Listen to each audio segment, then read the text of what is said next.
Year. Talk about the pure joy of being a senior and hearing your name called for that selection, Joe. It's definitely special. I mean, my freshman year, we were in the same position, had some big wins, and didn't get in, and I remember how bad that hurt.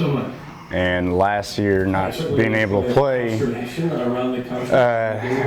but still having the chance to be on a team that still deserved to be in the regionals for an at-large bid, not getting in kind of hurt. So, I mean, I don't know about everybody else, but I was pretty nervous because, I mean, there seemed that there was a pattern going on. So, I mean, to see our name on there was pretty awesome.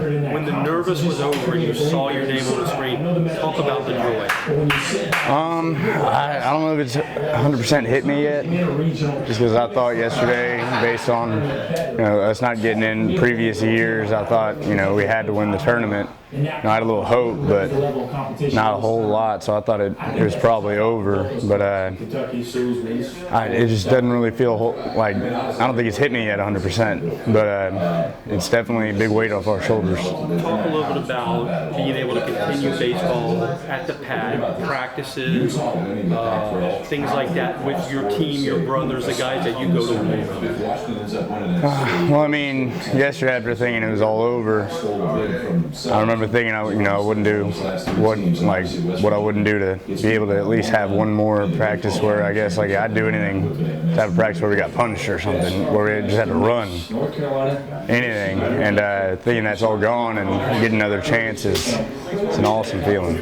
Sam, as a Texas boy, I'm sure you know that Rice is a premier program in the country. Talk a little bit about that draw. I don't know a whole lot about them this year, but I mean they got a great history, and I've had multiple friends go there and play and have great careers, and I know the caliber players they are, and I mean I know that every year it's kind of a reloading year. They're led by a pretty prestigious coach, Wayne Graham, and it should be tough, but it's kind of cool being able to match up against them first game and kind of watching them play while I was growing up. Sam, nobody knows our pitching staff like you do. You see them every day, you see them in practice, you see them in games, you hang out with them.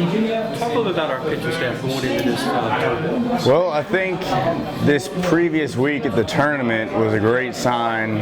We went through that little stretch where it wasn't just them struggling, it was also the hitters at times and the fielding and everything, and I think a lot of it was confidence. And so we weren't executing our pitches very well during that little stretch, but after we got that win against UNO, it showed some good signs because Kyle was sharper than he'd been probably 6 starts, and we're going to need him to definitely be able to execute his pitches on a consistent basis if we want to have any chance of getting to Omaha. And I mean the rest of the pitching staff all picked it up as well, and I think that little struggle actually is going to help us in the long run because it brought up some flaws that we didn't really think were there or weren't really acknowledging.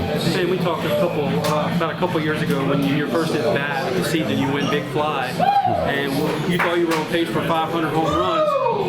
You rediscovered that in the tournament. You went big fly in the tournament. Talk a little bit about that moment when you. Yeah, it took a little longer than I was expecting or hoping.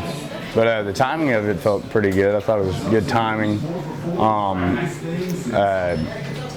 hadn't had the trajectory this year in order to consistently get those kind of results. But I think it's a lot of his pitch selection and kind of not trying to do too much with it, not trying to have that result specifically.